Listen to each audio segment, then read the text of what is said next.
Assalamualaikum warahmatullahi wabarakatuh. Selamat pagi, Ibu dan rekan-rekan semua. Yang terhormat, Ibu dosen pengampu dari mata kuliah Strategi Pembelajaran Biologi, Ibu Azanudila Putri, SPD MPD, dan rekan-rekan sejawat yang berbahagia.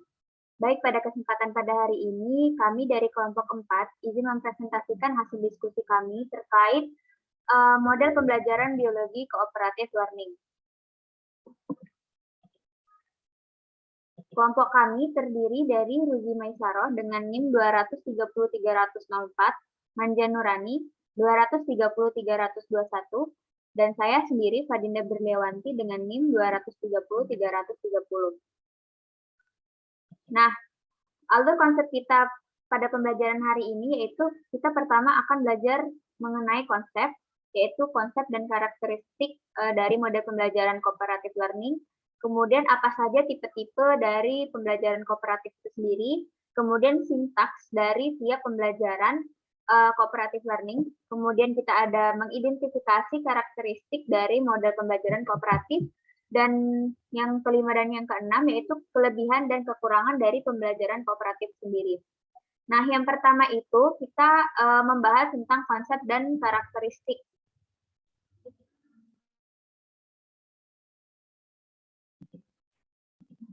Nah, untuk pembelajaran kooperatif sendiri adalah suatu model pembelajaran yang di dalamnya menuntut kerjasama dan ditandai dengan struktur tugas, tujuan, dan reward yang kooperatif.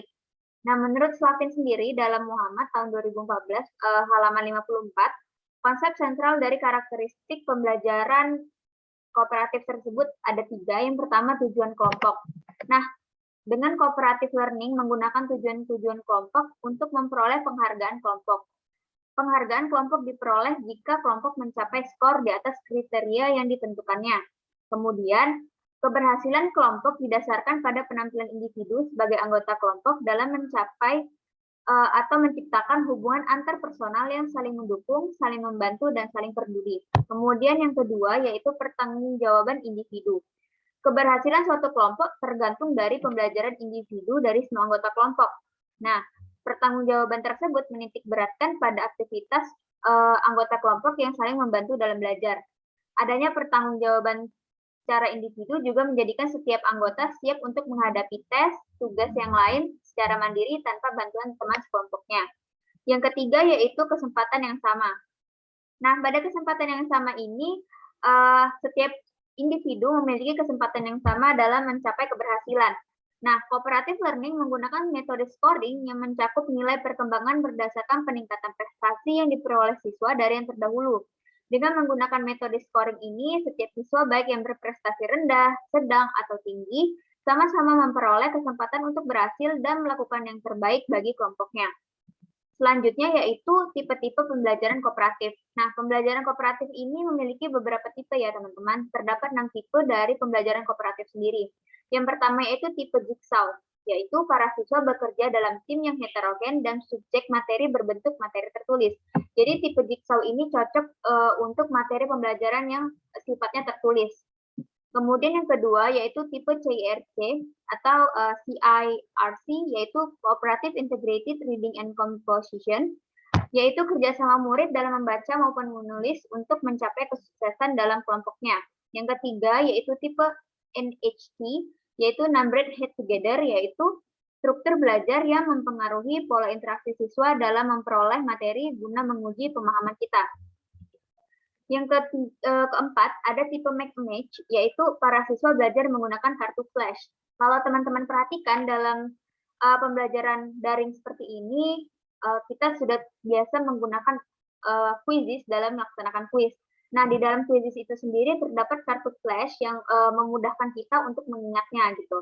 Kemudian tipe yang kelima yaitu PhD, yaitu kelompok belajar dengan latar belakang berbeda guna memastikan setiap siswa ini menguasai dari materi tersebut. Nah, SPHD itu memiliki kepanjangan Student Teams Achievement Division.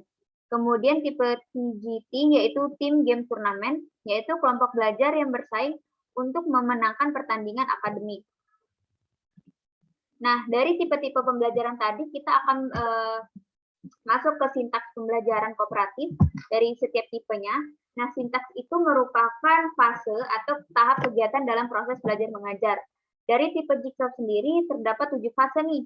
Ada fase 1 yaitu menyampaikan tujuan dan memotivasi siswa. Gurunya menyampaikan semua tujuan pembelajaran yang ingin dicapai pada pembelajaran tersebut dan memotivasi siswa untuk belajar.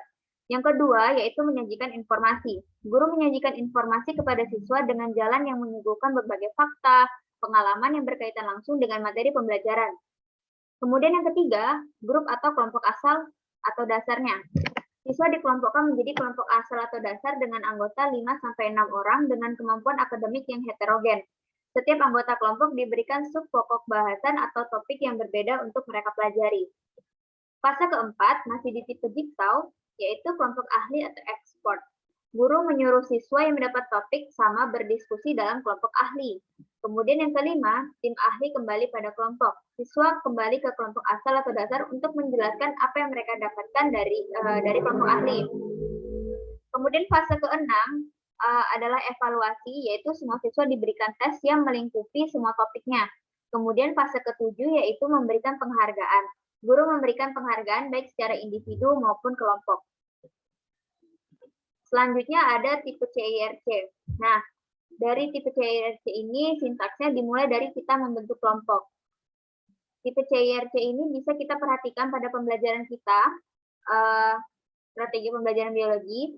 Ibu memberikan pembagian kelompok, kemudian Ibu memberikan topik wacana yang akan dibahas setiap kelompok tersebut, kemudian pemberian tanggapan oleh siswa ini seperti kita membuat makalah dan presentasi, kemudian kegiatan belajar kita seperti presentasi dan diskusi.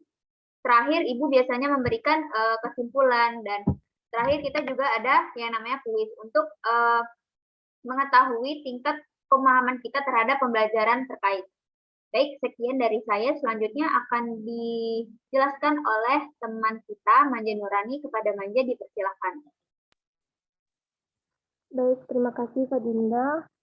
Di sini saya akan melanjutkan yang selanjutnya yaitu tipe NHT, di mana tipe ini mempunyai dua pendahuluan dan kegiatan inti. Pada pendahuluan itu yang pertama menginformasikan materi, yang kedua itu mengkomunikasikan tujuan pembelajaran, yang ketiga itu memotivasi siswa. Nah, pada kegiatan inti mempunyai langkah-langkahnya. Langkah yang pertama itu pembagian kelompok seperti yang dijelaskan oleh teman kami tadi Pak Dinda. Yang kedua, langkah kedua itu mengajukan pertanyaan. Nah, di sini seperti adanya diskusi tanya jawab antara siswa-siswa tersebut untuk mengaktifkan dalam kelas tersebut. Nah, langkah ketiga yaitu berpikir bersama. Nah, dalam berpikir bersama ini kayak berdiskusi sama-sama macam mana bisa memecahkan suatu permasalahan yang diberikan. Nah, langkah selanjutnya yaitu langkah yang keempat, memberikan jawaban dari berpikir bersama tadi, dari mengajukan pertanyaan, berpikir bersama, lalu kita memberikan jawaban-jawaban yang telah kita pikirkan bersama tadi. Baik, selanjutnya.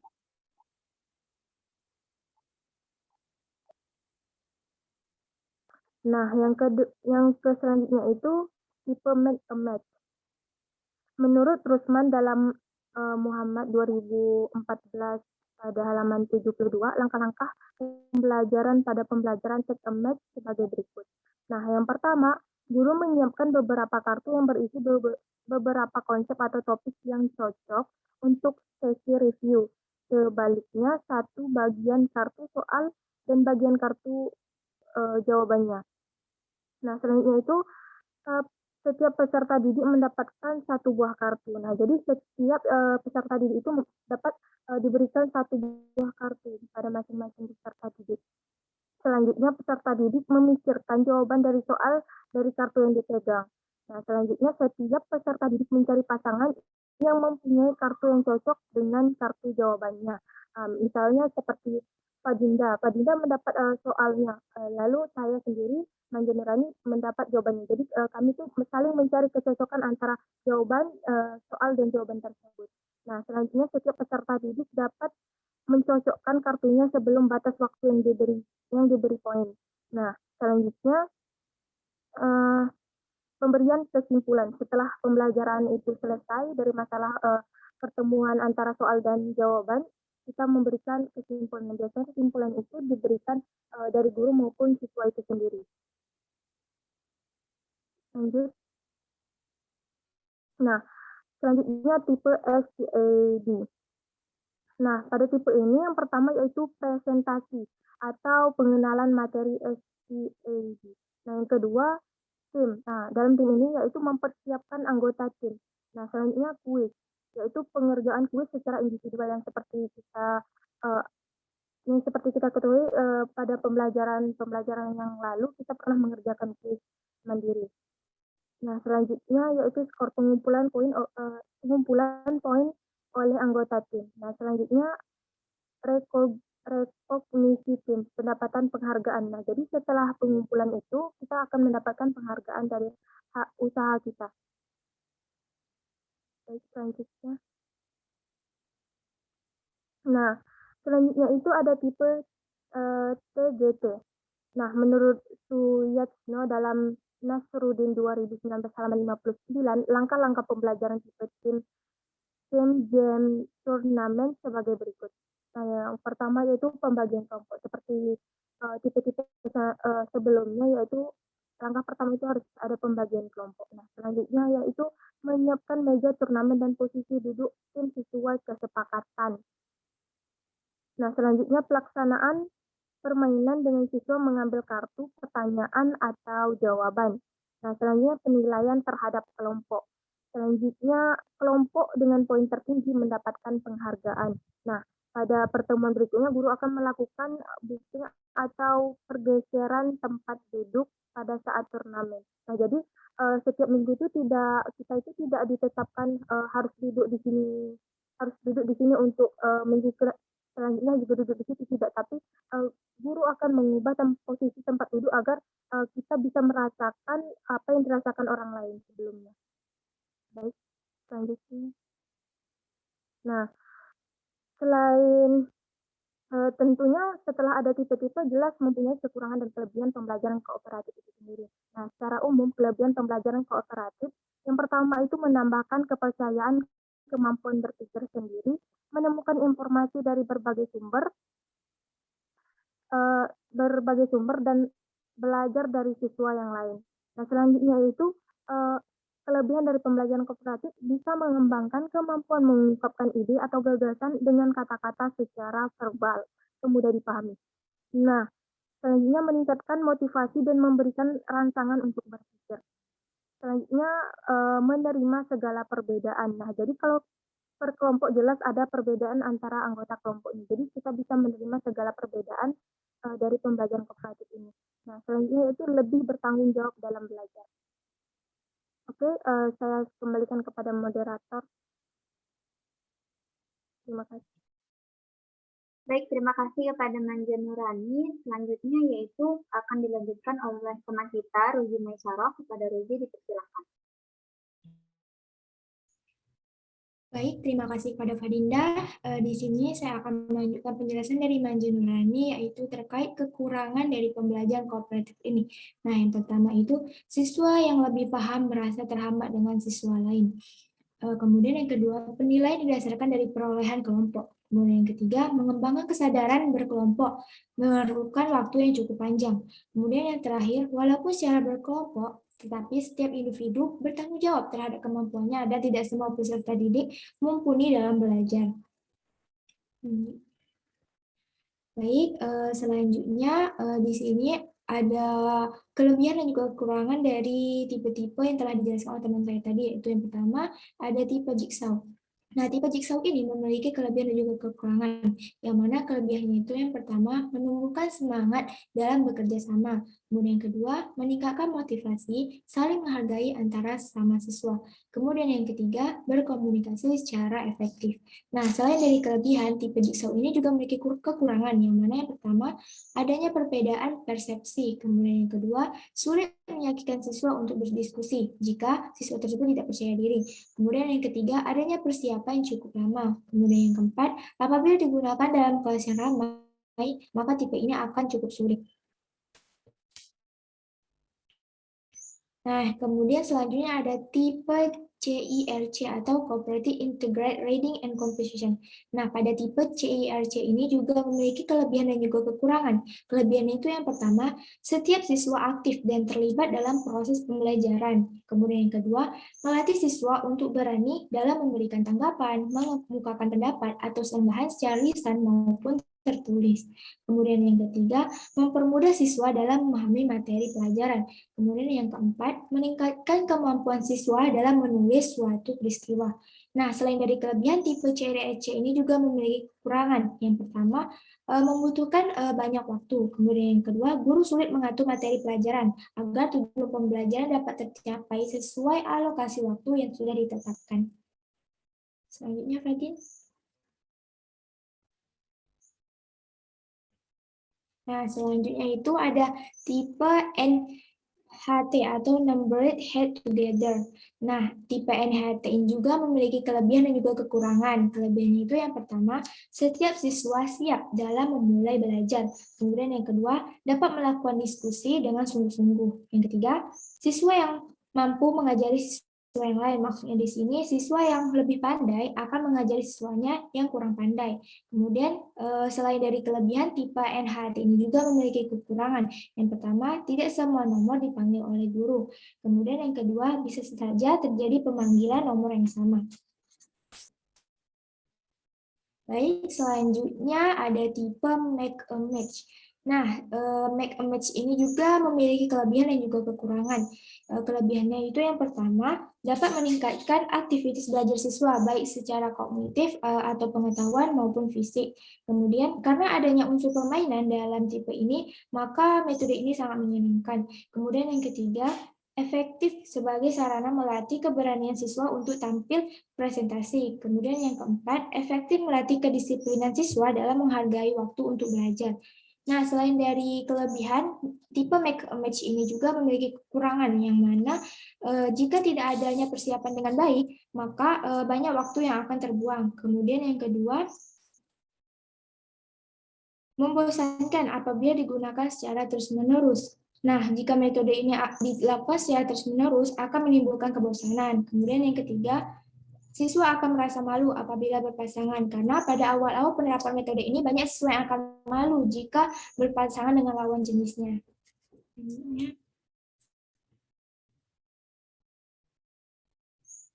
Selanjutnya, Fadil. Selanjutnya ada tipe STAD atau Student Team Achievement Division. Nah, tipe STAD ini juga memiliki kelebihan dan juga kekurangan. Kelebihannya yang pertama, meningkatkan interaksi antar siswa, yang dimana menekankan pada adanya aktivitas dan interaksi di antara siswa untuk saling memotivasi dan saling membantu dalam menguasai materi pelajaran guna mencapai prestasi yang maksimal dalam kegiatan kelompok. Nah, yang kedua, setiap siswa ini memiliki kesempatan yang sama untuk memberikan sumbangan skor maksimal bagi kelompoknya berdasarkan skor tes yang diperolehnya berdasarkan skor perkembangan individu. Kemudian selain dari kelebihan dari tipe STAD ini juga memiliki kekurangan. Yang pertama, harus adanya pengaturan tempat duduk yang baik dalam kelompok. Hal ini dilakukan untuk menunjang keberhasilan pembelajaran kooperatif. Apabila tidak ada pengaturan tempat duduk, dapat menimbulkan kekacauan yang menyebabkan gagalnya pembelajaran pada kelas.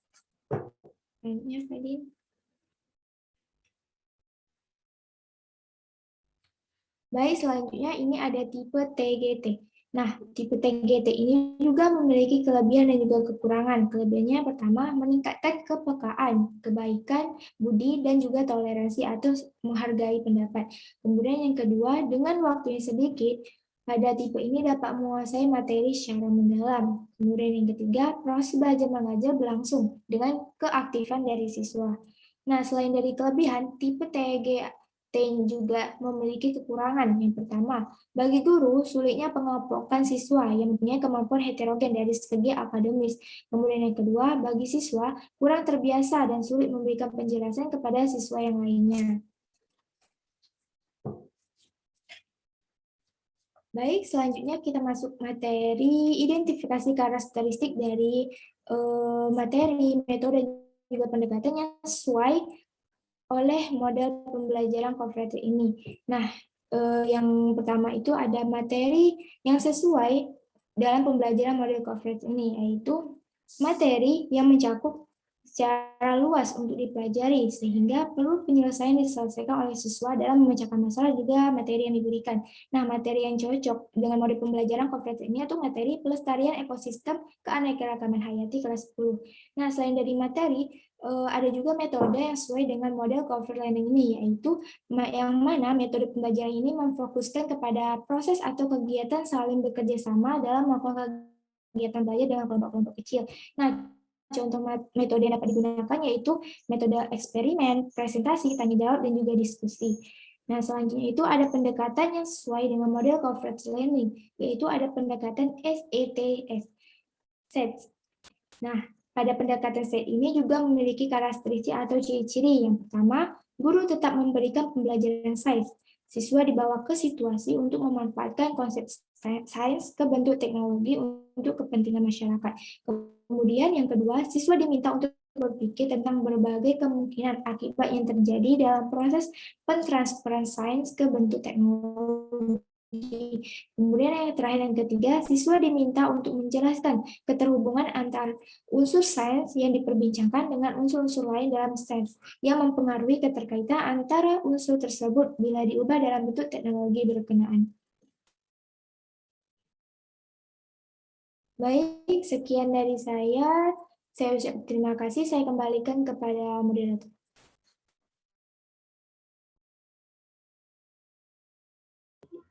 Baik, terima kasih kepada Ruby dan Manjana yang telah memaparkan materinya.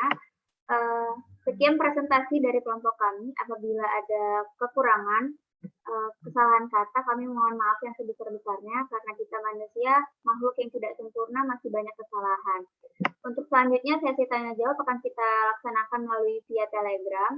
Bagi teman-teman yang ingin bertanya, silakan bertanya nanti di via Telegram pada saat pembelajaran strategi pembelajaran biologi hari Selasa pukul 7:30 pagi. Sekian dari kelompok kami. Wassalamualaikum warahmatullahi wabarakatuh. Waalaikumsalam warahmatullahi wabarakatuh.